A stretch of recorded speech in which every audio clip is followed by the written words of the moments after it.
One thing that's been good for your body, you say, is the way you've been eating. You've changed the way you were eating, and you actually say you follow a ketogenic style diet. Explain. I do. Yes. So I know that cancer feeds off of estrogen, my hormones, but also glucose. And so I was doing some research and just looking, and scientists are doing further studies, but certainly it can't hurt to limit the sugar and lower the carbs in your body, because the idea is to potentially starve cancer cells. So I am an intermittent faster, which I do at least 6 days a week. And then I have lived a ketogenic lifestyle for the last 4 years or so. And the byproduct of it, yes, I'm trying to stave off cancer, but I've never felt better. My body hasn't looked this good since I was, a teenager. And I have more energy and mental acuity than I've had before. I mean, it was just all of these things that I didn't even expect to happened because of this massive diet change. And it was a massive change for me. In fact, your mom and your dad both became keto, right? And so let's bring your mom, Joanie. She's here. Let's bring her to the show. Hey, Joanie. Hi, Mom. Thank you. Hi, Amy. Hi. Thank you for having me, Dr. Ian. Before we talk about your transformation to keto, can you just think back, and do you remember what you felt like as a mom when you heard Amy's diagnosis?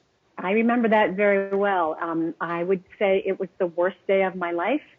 I was watching the phone, watching the clock, just trying to will the phone to ring. And after what seemed like an eternity, the phone rang.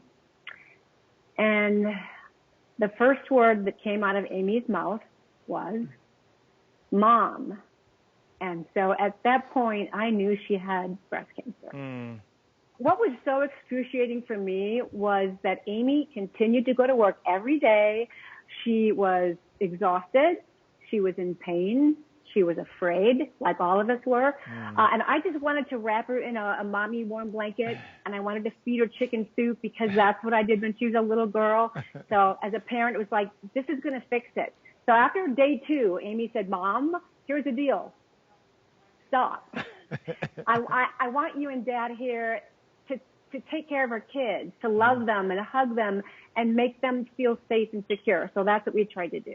Oh, that is so awesome. And then, Amy started talking to you about going keto. She started talking about keto, and she was gushing. She was so enthusiastic. She said, my life has changed. I feel better than I've ever felt before. So I said, all right, Amy, how about if your dad and I jump on the keto train? And I remember you said, would you really do that for me? And I was shocked that you'd be willing to do it, because I know what a sweet tooth you have. And I was afraid you guys were like, yeah, okay, another fad diet. But you all really embraced it with open arms, and I was totally shocked. And that brings us to My Keto Home. How did that come about, Joanie? Again, that'd be Amy. She said, I was taking family recipes and adapting them to make them keto friendly and low carb. And Amy kept asking me to send her the recipes. And then the next week, can I have another recipe? Can I have another recipe? So she finally said, Mom, why don't you just create a website? And she said, I have the name for it. It's called My Keto Home. I did not even get to pick the name.